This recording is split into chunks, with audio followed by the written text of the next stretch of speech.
नमस्कार, मैं हूं मुकेश मोहन गुप्ता और मेरे इस विशेष कार्यक्रम positive talk with Mukesh Mohan Gupta में आपका स्वागत है।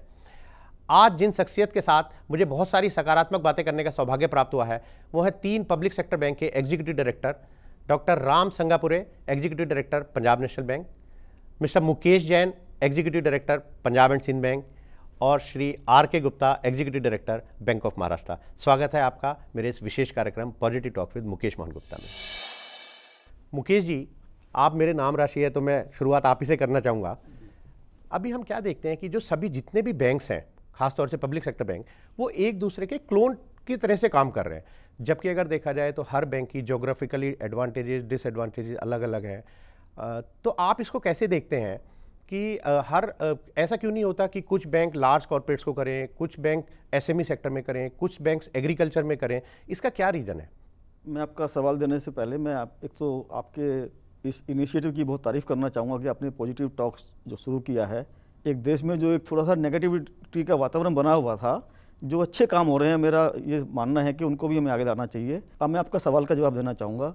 जब से ये यूनिवर्सल बैंकिंग की शुरुआत हुई थी तो बैंकों ने सोचा कि हम लोग सभी तरह काम करना शुरू कर दें, लेकिन मेरा ये मानना है कि जो बैंक की कोर कम्पिटेंसी है, जो बैंक का निश एरिया है, बैंक को उसी में कंसंट्रेट करना चाहिए। और जो आप आज के जो बैंकिंग सेक्टर में थोड़ी जो प्रॉब्लम चल रही है, मेरे ख्याल उसका ये बहुत बड़ा कारण रहा है कि सभी बैंक सभी सेक्टर में उन्होंने काम करना शुरू कर दिया।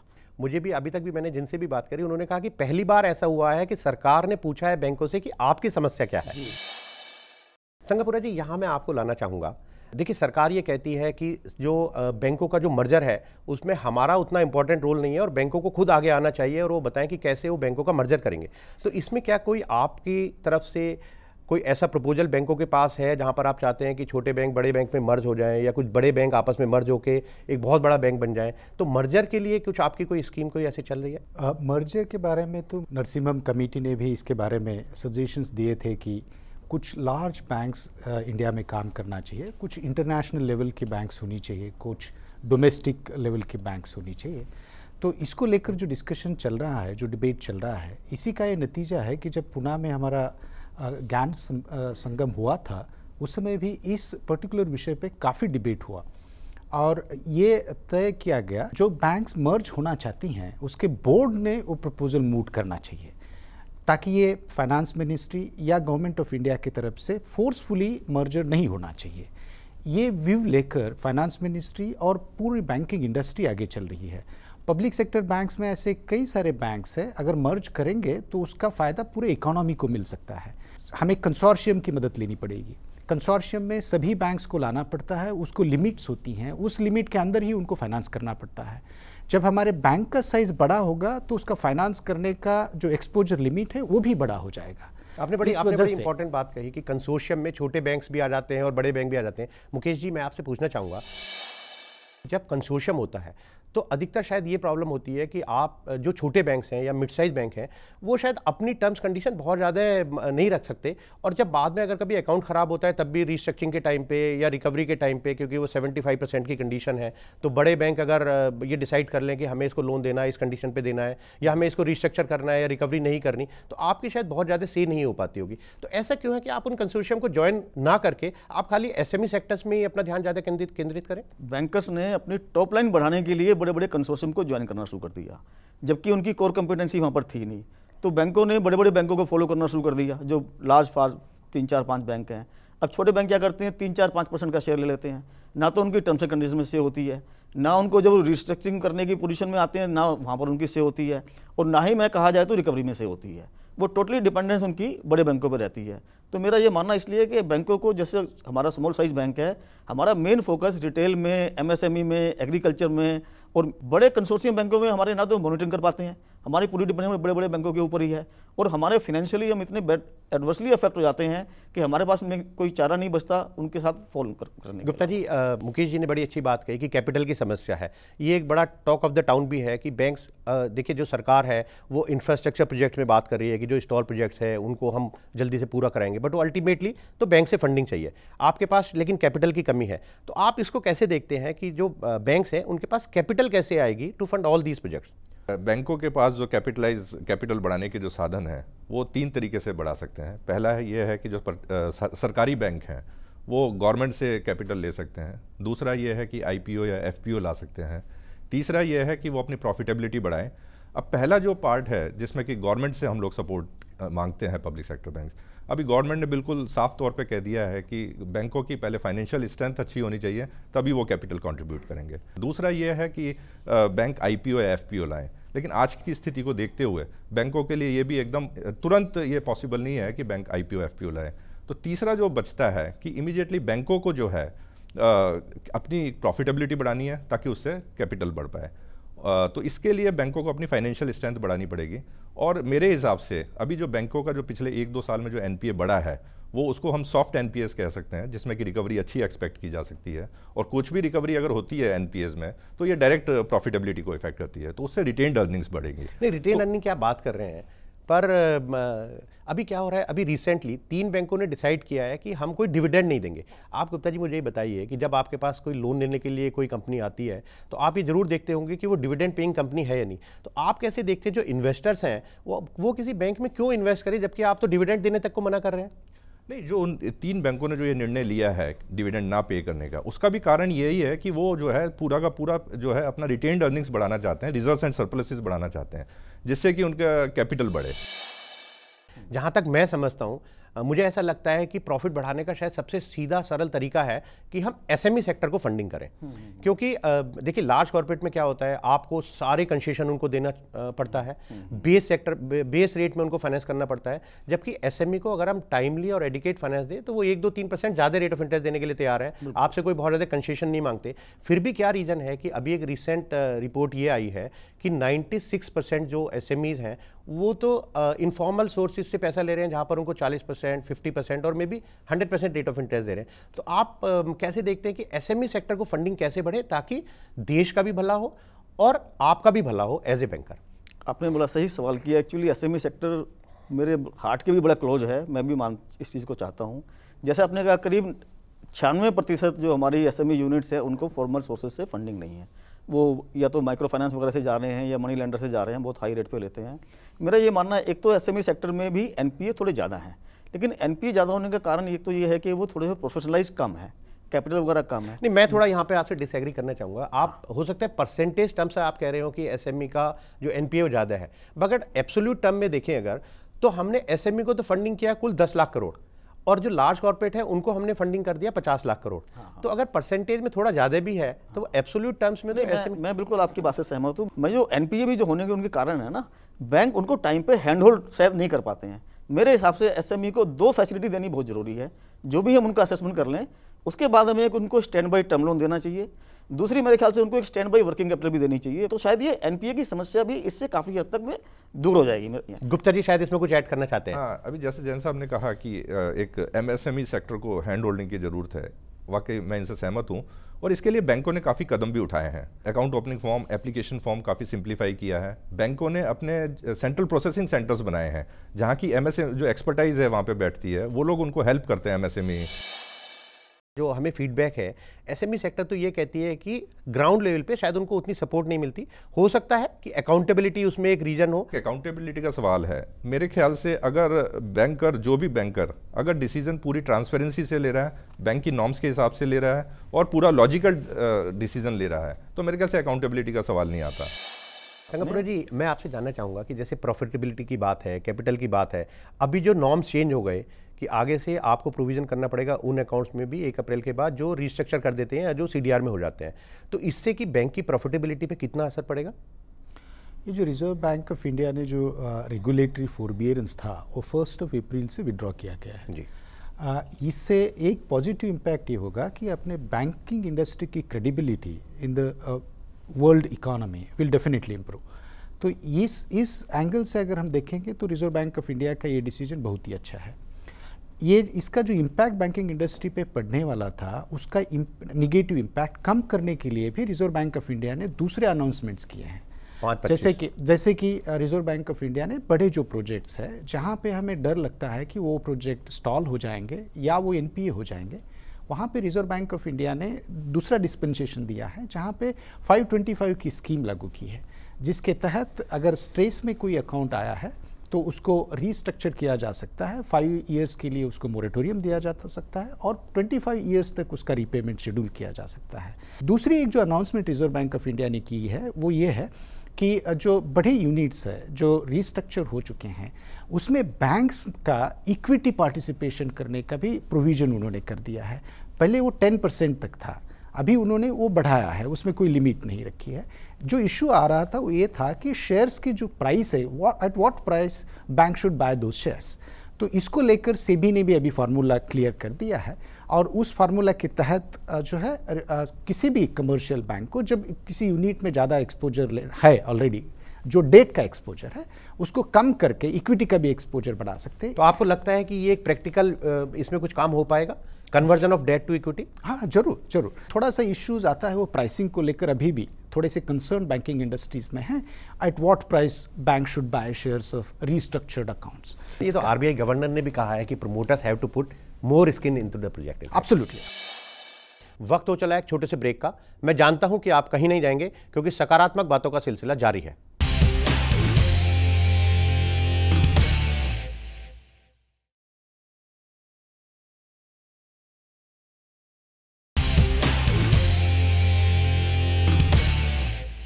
स्वागत है एक बार फिर ब्रेक के बाद और सकारात्मक बातों का सिलसिला जारी है। तो मुकेश जी, जैसे अभी संगापुरा जी बता रहे थे इनिशिएटिव के बारे में और स्टॉल प्रोजेक्ट के बारे में, तो आपको क्या लगता है कि गवर्नमेंट का काफ़ी इनिशिएटिव चल रहा है स्टॉल प्रोजेक्ट के लिए और वो सही दिशा में हम लोग जा रहे हैं? मैं पहले जो संगापुरा जी ने बात की थोड़ा उसके बारे में बात करना चाहूँगा, जो रिस्ट्रक्चरिंग के बारे में बात थी, क्योंकि ये बात काफ़ी टाइम से चल रही थी कि ये फोरबियरेंस मार्च के बाद में ख़त्म हो जाएगा। तो आपने भी देखा होगा जो पेपर रिपोर्ट्स आ रही हैं कि जो पहले 3 क्वार्टर में जितना रिस्ट्रक्चरिंग हुआ है शायद 4th क्वार्टर में उतना रिस्ट्रक्चरिंग हुआ है। मुझे पर्सनली ऐसा लगता है कि कुछ प्रमोटर्स को जिनको शायद इतनी रिस्ट्रक्चरिंग की जरूरत नहीं भी थी वो भी रिस्ट्रक्चरिंग के अंदर आ गए हैं, जिनको लगा कि हमें हो सकता है 1-2 साल में इसकी रिक्वायरमेंट आ जाए। दूसरा सवाल आपका जो स्टॉल प्रोजेक्ट के बारे में है, तो मैं मानता हूं कि गवर्नमेंट ने बहुत ही पॉजिटिव स्टेप्स इस दिशा में लिए हैं। कोल ब्लॉक्स का एलोकेशन हुआ है और सबसे हाईएस्ट ऑफिस पीएमओ लेवल पे इस चीज़ का मॉनिटरिंग हो रही है प्रोजेक्ट्स की। रिसेंटली लास्ट वीक के अंदर सारे बड़े प्रोजेक्ट भी डिस्कस किए गए थे। सेक्रेटरी बैंकिंग सेक्रेटरी लेवल पे डिस्कशन हुआ है बड़े बैंकों के साथ में। तो मेरे ख्याल से बहुत अच्छी दिशा में कार्य ये हो रहा है। गुप्ता जी, मैं जानना चाहूँगा, जैसे एनपीए की बात कर रहे हैं और आपके दोनों साथी बड़े पॉजिटिव हैं कि सब एनपीए शायद अब कुछ कम होने शुरू होंगे। आपका क्या मानना है कि 3-4 क्या मेजर कारण रहे कि पिछले 2-3 सालों में हमने इतनी ग्रोथ देखी एनपीए में, और क्या टाइमलाइन हो सकती है जब हम देखेंगे कि हमारे एनपीए बैंकिंग सेक्टर में कम होने शुरू हों? मुकेश जी, जो 3-4 कारण आपने पूछे एनपीए बढ़ने के, उसमें बेसिकली तो ये है कि एक इकोनॉमिक स्लो डाउन जो रहा पिछले 2 सालों में, जो कि अब धीरे धीरे इम्प्रूव हो रहा है। दूसरा ये था कि स्टॉल्ड प्रोजेक्ट्स की वजह से प्रोजेक्ट्स जो है टेक ऑफ नहीं कर पा रहे थे। तीसरा ये था कि जो कॉरपोरेट्स से कई कॉरपोरेट्स ने ओवर लिवरेजिंग की। और चौथा of course to some extent कि जो बैंकों का ड्यू डिलिजेंस है या अप्रेजल सिस्टम था वो भी जिम्मेदार रहता है। तो अभी आपने देखा कि जैसे अभी सब चीज़ें इंप्रूव हो रही है। इकोनॉमिक सेंटीमेंट्स जो है, जो प्रेजेंट गवर्नमेंट ने जितने काम किए हैं, चाहे वो कोल एलोकेशन में किया है, चाहे स्टॉल्ड प्रोजेक्ट्स के लिए जैसे जैन साहब ने बताया कि वो पीएमओ तक जो है पर्सनली मॉनिटरिंग हो रही है, तो एक पूरा वातावरण इंप्रूव हो रहा है। और मेरे ख्याल से अभी जो मार्च में है, मार्च में रॉक बॉटम पे पहुंच गया NPA level most of the banks का, और अब इधर से गोइंग फॉरवर्ड ये जो है इसमें पॉजिटिव इंप्रूवमेंट आएगी। मैं थोड़ा सप्लीमेंट करना चाहूँगा गुप्ता जी से। देखिए, अगर आप देखेंगे 2009 से लेकर वर्ल्ड इकोनॉमी स्लो डाउन हो चुकी है। अगर उसके बैकग्राउंड में देखेंगे इंडियन इकोनॉमी का ग्रोथ रेट अभी भी काफ़ी अच्छा है। और इंडियन इकोनॉमी का ग्रोथ रेट जैसे कि 4 साल पहले जो करीब 9 to 10% के बीच में पहुंचा था, अभी वो एकदम कम होकर उसके हाफ पे आया था। तो इसका जो इम्पैक्ट है वो इम्पैक्ट सबसे पहले बैंकिंग इंडस्ट्री पे होता है। ये हिट अभी भी मुझे लगता है कि 2-3 क्वार्टर्स तक चलेगा। जो अभी भी जब हम रिजल्ट्स देख रहे हैं 4th क्वार्टर में, कुछ बैंक्स का एनपीए कम हुआ है, मगर बड़े बैंक्स का अभी भी एनपीए ज़्यादा जल्द गति से कम नहीं हो पा रहा है। अभी जो है पॉलिसी डिसीजन जो भी गवर्नमेंट को लेना था, मुझे लगता है वेरी एग्रेसिवली गवर्नमेंट ने पॉलिसी डिसीजंस लिए हैं। एक पॉजिटिव एटमॉस्फेयर बना हुआ है, इन्वेस्टमेंट का भी पॉजिटिव एटमॉस्फेयर बन रहा है। तो जहाँ तक लगता है इस ग्रोथ के मद्देनजर रखते हुए शायद बैंकिंग इंडस्ट्री भी अपनी टॉप लाइन पे तो उन्होंने ज़्यादा ध्यान दिया और बॉटम लाइन को शायद इग्नोर किया थोड़ा। यहाँ पर मुकेश जी मैं आपसे जानना चाहूँगा कि देखिए अभी एक रिपोर्ट आई है, उसमें ये कहा है कि पिछले लगभग 45 ईयर्स में, जब से हमारे बैंकिंग का नेशनलाइजेशन हुआ, हम लोग एसएमई सेक्टर को 10 लाख करोड़ रुपए की टोटल फंडिंग अरेंज करा पाए, और अगले 5 सालों में एग्रेसिव बजट है 30 लाख करोड़ उस एसएमई सेक्टर के लिए। तो ये कैसे अचीव हो पाएगा सर? देखिए, जैसे मैंने पहले कहा कि जो यूनिवर्सल बैंकिंग के अंदर सब बैंक लगे हुए थे, कॉर्पोरेट्स को, बड़े बड़े कॉर्पोरेट को फाइनेंस करने में लगे हुए थे। अगर हमारा थोड़ा सा फोकस अगर एसएमई की तरफ में हो जाए तो हमें इसमें सहूलियत मिलेगी। दूसरा, मुद्रा बैंक अभी जो स्टार्ट हो रहा है, वहाँ से लो रेट पे रीफाइनेंसिंग बैंकों को मिलेगी। तो अगर बैंक ठान लेके हमें इस सेक्टर में काम करना है तो मेरे ख्याल से ये बहुत बड़ा एक टारगेट नहीं है, ये अचीव कर सकते हैं हम लोग। क्या मैं ये मान के चलूं कि कम से कम आप तीनों ने मन में ये ठान लिया है कि अब हमें एसएमई सेक्टर को फंडिंग करनी है? कम से कम मैं तो अपने कह सकता हूं कि हमने तो इस चीज़ को बिल्कुल प्रायोरिटी पे रखा हुआ है कि एसएमई सेक्टर की तरफ हमको बहुत ध्यान देने की जरूरत है। आई थिंक बैंकिंग इंडस्ट्री में आप अगर देखेंगे तो पिछले 4-5 साल से सभी बैंक्स का रुख रिटेल और एसएमई की तरफ अपने आप हो चुका है, क्योंकि कॉर्पोरेट सेक्टर में इन्वेस्टमेंट की कोई अपॉर्चुनिटीज नहीं है। गुप्ता जी से भी ये जरा एश्योरेंस ले लेते हैं। जैसा कि है, हम सब जानते हैं कि बैंक्स जो है एसएमई एडवांस बढ़ाने के उसमें रहते हैं, क्योंकि प्रायोरिटी सेक्टर का भी बैंकों को बेनिफिट मिलता है और आरबीआई की जो स्टिपुलेशन है उसमें भी बेनिफिट मिलता है। दूसरा, आपने जो बताया कि 10 लाख करोड़ से 30 लाख करोड़ तक ले जाना है अगले 5 वर्षों में, मेरे ख्याल से ये कोई डिफिकल्ट टास्क नहीं है। अगर आप देखें आज की डेट में अगर 10 लाख का एक्सपोजर है तो इन्हीं एग्जिस्टिंग यूनिट्स में अगर हम एवरेज एनुअल इंक्रीज देख लें कि 15 से 20% की ग्रोथ हम एडवांसेस क्रेडिट में देते हैं, उनकी रिक्वायरमेंट बढ़ती है, उसी हिसाब से 20 लाख करोड़ तो इसी का हो जाएगा। दूसरा, और 10 लाख करोड़ करना मेरे ख्याल से कोई ऐसा मुश्किल काम नहीं है, और मेरे ख्याल से इससे ज़्यादा ही हो जाना चाहिए। एमएसएमई सेक्टर में जो है एनपीए लेवल भी एक कंसर्न है, लेकिन मेरे हिसाब से अगर एमएसएमई सेक्टर को बैंक्स तो सपोर्ट करते ही हैं by way of additional finance और रिक्वायरमेंट, लेकिन उसके साथ साथ जो उनको जो उनके डेट्स जो होते हैं, उनके जो डेटर्स हैं, अगर उनसे पैसा वक्त पे मिल जाए तो वो भी मेरे ख्याल से उनको काफ़ी हेल्प पहुंचाएगा। ये तो एक बहुत बड़ी समस्या है, लेकिन सरकार ने बजट में भी डिक्लेयर किया है कि ऑनलाइन डेटर्स के पेमेंट के लिए कुछ एक प्लेटफॉर्म वो बना रहे हैं। आपने मुकेश जी, आपने बात करी मुद्रा बैंक की। मुद्रा बैंक एक बड़ा एक ड्रीम प्रोजेक्ट है सरकार का भी शायद। आपको क्या लगता है कि ये एक अच्छा इनिशिएटिव है? क्योंकि मुद्रा बैंक, जहां तक हमें समझ आया, ये तो एक रीफाइनेंसिंग इंस्टीट्यूशन होगा, ये कोई डायरेक्ट फंडिंग तो करेगा नहीं। फिर हम कैसे कह रहे हैं कि ये 5 लाख 10 लाख रुपए तक का लोन देगा? नहीं, ये डायरेक्ट लोन नहीं देगा, लेकिन इनडायरेक्ट तो लोगों को फाइनेंस करेगा। तो ऑन ए पॉजिटिव नोट सही दिशा में कार्य चल रहा है, मेरे ख्याल से तो बहुत अच्छी दिशा में कार्य चल रहा है। गुप्ता जी, अच्छा, जैसे मुकेश जी ने कहा कि टॉप लेवल पे हम सब लोग एकदम बिल्कुल ग्राउंड लेवल पे लोगों को बता रहे हैं, समझा रहे हैं कि हमें एसएमई सेक्टर में फंडिंग करना है। कुछ बैंकों में भी हमने देखा कि जो टॉप लेवल है वो तो है नहीं, मतलब एमडी एंड सीईओ की पोस्ट या तो खाली है, चेयरमैन नहीं है। तो आपको क्या लगता है, आप तीनों एग्जीक्यूटिव डायरेक्टर्स हैं, second highest post in the banking industry, तो बिना एमडी एंड सीईओ के भी डिसीजन लेने में कोई बहुत ज़्यादा दिक्कत का सामना नहीं करना पड़ता? देखिए मुकेश जी, मेरा ये मानना है कि जो आज एग्जीक्यूटिव डायरेक्टर्स हैं वो कल के एमडीज़ हैं, और जहाँ जहाँ एमडीज़ नहीं हैं वहाँ गवर्नमेंट ने जो है, जो सीनियर मोस्ट एग्जीक्यूटिव डायरेक्टर हैं, उनको ऑफिशियलिंग एमडी बना दिया है। तो मेरे हिसाब से डिसीजन लेने में कोई प्रॉब्लम नहीं होनी चाहिए और पूरा काम सुचारू रूप से चलना चाहिए जब तक कि regular MD and CEO appoint नहीं होते। अच्छा, अभी जैसे भारत सरकार की और प्रधानमंत्री जी की खास योजना है प्रधानमंत्री जनधन योजना, और अभी जो रिसेंटली जो ये 3 स्कीम्स, नई स्कीम्स हैं इंश्योरेंस और पेंशन के लिए, इसके बारे में मैं चाहूँगा कि आप तीनों एक क्विक रेस्पॉन्स मुझे दें कि आपको क्या लगता है कि इससे देश की जीडीपी में ग्रोथ होगा, हमारे जो एकदम बिल्कुल बॉटम ऑफ द पिरामिड है उनको बेनिफिट होगा, और अल्टीमेटली बैंक्स के लिए भी ये प्रॉफिटेबल होगा। आप तीनों से क्विक रेस्पॉन्स सर। जनधन योजना, जैसे आप बोल रहे थे कि एसएमई का जो टारगेट है वो अचीव करने के लिए ये संभव है क्या, ये सवाल आपने पूछा था। मैं आपको एक बताना चाहूँगा कि हमारे जो जनधन के अंदर जो अकाउंट्स ओपन किए गए हैं वो करीब 14 करोड़ अकाउंट्स हैं, और सभी बैंक्स ने मिलकर सभी अकाउंट्स होल्डर्स को, सभी फैमिलीज़ को, these are the families actually, तो हर एक फैमिली को कम से कम 5000 रुपीज़ का ओवरड्राफ्ट फैसिलिटी हम दे रहे हैं। और ये छोटे छोटे उद्योग शुरू करने के आएगा, माइक्रो फाइनेंसिंग है ये। इससे कितना एडवांस बढ़ेगा आप खुद कैलकुलेट कर सकते हैं।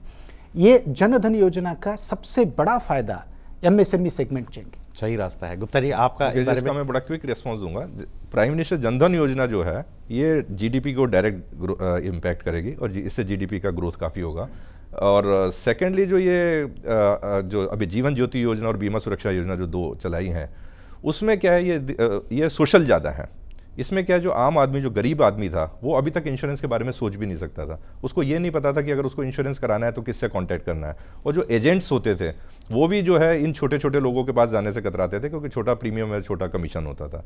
बट अभी जो ये 2 स्कीम्स चालू की हैं और तीसरी स्कीम भी जो अटल पेंशन योजना वो भी चालू हो जाएगी, इसमें क्या है कि आम आदमी, जो छोटा आदमी है जिसको इसकी ज़रूरत थी, अभी ये इंस्टीट्यूशनलाइज हो गया, बैंकों के थ्रू जब इसको चालू कर दिया है तो हर छोटे से छोटा आदमी, चाहे उसका अगर एक्सीडेंट होता है या अनफॉर्चुनेट उसकी डेथ होती है, तो उसकी फैमिली को 2 लाख रुपए तक मिलेगा। और उसके बाद जो है एक्सीडेंटल इंश्योरेंस भी 1 लाख तक है। तो इसलिए जो है उनको काफ़ी सोशल एक सिक्योरिटी आएगी और उसमें उनका सपोर्ट होगा। और अल्टीमेटली इनडायरेक्टली जो है, अगर जैसे किसी की डेथ हो जाती थी अर्निंग मेंबर की फैमिली में, तो उसका पूरा का पूरा परिवार सफ़र करता था, उसकी एक्टिविटी खत्म हो जाती थी।